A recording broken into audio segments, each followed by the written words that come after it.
এতদিন পরে দেশে আসলাম, আসার পরে আমার উপরে নির্মম জুলুম অত্যাচার হইলো। আমার খুব কষ্ট হচ্ছে। ওরা আমাকে মারছে যেভাবে, আমি যতটুকু কষ্ট পাইছি এর চেয়ে ডাবল কষ্ট পাইছি। আল্লাহর উপরে জ্বর এইভাবে জুলুম, এইভাবে নির্যাতন করছে। আমি জহিরুল হক চৌধুরী দীর্ঘ ৩৩ বছর যাবৎ জার্মান ও ডেনমার্কে প্রবাসী হিসাবে জীবন অতিবাহিত করছি।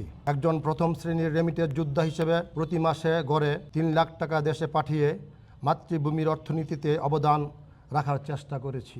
আমাদের ফ্যামিলি বিএনপি ফ্যামিলি, আমাদের অপরাধ একটাই, আমরা বিএনপি ফ্যামিলি। সেই জন্য নির্মল বণিক আজকে 17টা বছর যাবৎ আমাদেরকে প্রচুর জুলুম অত্যাচার করছে। সে কথায় কথায় বলতো যে ওরা বিএনপি করে। আমার ভাইকে রাস্তা থেকে মারতে মারতে নিয়ে আসছে, নিয়ে আসা ওই বাংলা ঘরে গেছে, ওই বাংলা ঘর দরজা বন্ধ করে দিছে, ওই ঘর ভেঙে তারা ভেঙে মারা শুরু করছে। তারপরে পুনরায় আমার ভাই দৌড়াইয়া এই বিল্ডিংয়ে উঠে দোতলায় চলে গেছে গেট লাগাইয়া। আমাদের ক্রয়কৃত সম্পত্তি, আমার পিতৃ সম্পত্তি ওরা আমাদের বিএনপি তকমা লাগাইয়া যে দখল করে নিছে, এগুলি আমরা উদ্ধার চাই। আমি বাংলাদেশে আসি একটু বেড়ানোর জন্যে, একটু রিল্যাক্সের জন্য, দেশের টানে, দেশের জনগণের টানে দেশে আসি, যেহেতু আমার জন্মভূমি মায়া দেশে আসি। কিন্তু এই দেশে এসে যখন আমাকে নিরাপত্তাহীনতা ভুগতে হয়, আমি ভয়ে বের হই না, সারাদিনে বাইরে বের হই না। কখন সন্ধ্যার পরে তো প্রশ্নই আসে না কখন নির্মল বণিকের এই ক্যাডার বাহিনী এসে আমার উপর হামলা করে। কারণ একবার তো হামলা শিকার হয়েছি, সেই জন্য অনেক আতঙ্কের মধ্যে থাকি, আর তারাও সুযোগে থাকে আমাকে কখন হামলা করবে। সেই জন্য আমি চাই নির্মল বণিকের সুস্থ বিচার হোক, তার ক্যাডার বাহিনীদেরকে সে যে দমন পীড়ন করে, যার ফলে সবাই ভয় পায়। নির্মল বণিককে কিছু বলতে পারে না, কারণ সাধারণ জনগণ অত্যন্ত ভয় পায়, কারণ সে ফোন দিলে তার ক্যাডার বাহিনী চলে আসে এবং অতিরিক্তভাবে হামলা করে।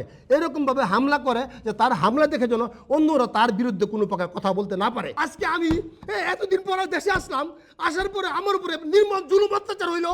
আমার খুব কষ্ট হচ্ছে। ওরা আমাকে মারছে যেভাবে, আমি যতটুকু কষ্ট পাইছি এর চেয়ে ডাবল কষ্ট পাইছি।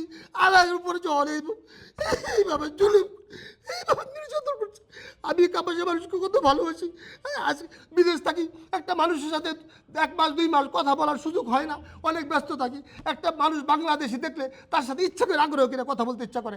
যখন কাপাসে আসি সবার সাথে ইচ্ছা করে কথা বলতে ইচ্ছা করে, সবাইকে আমি জড়াইয়া ধরি। কিন্তু এই কাপাসের মানুষ আমাকে এইভাবে নির্মমভাবে, এইভাবে অমানবিকভাবে এবং নিষ্ঠুরভাবে আমাকে মারবে আমি কখনো কল্পনা করিনি। আমি এই স্বরাষ্ট্র মন্ত্রণালয় কে এবং আমার প্রাণপ্রিয় নেতা তারেক জিয়া, প্রধানমন্ত্রী তারেক জিয়াকে আমি অনুসরণ করছি, তার সহযোগিতা কামনা করছি।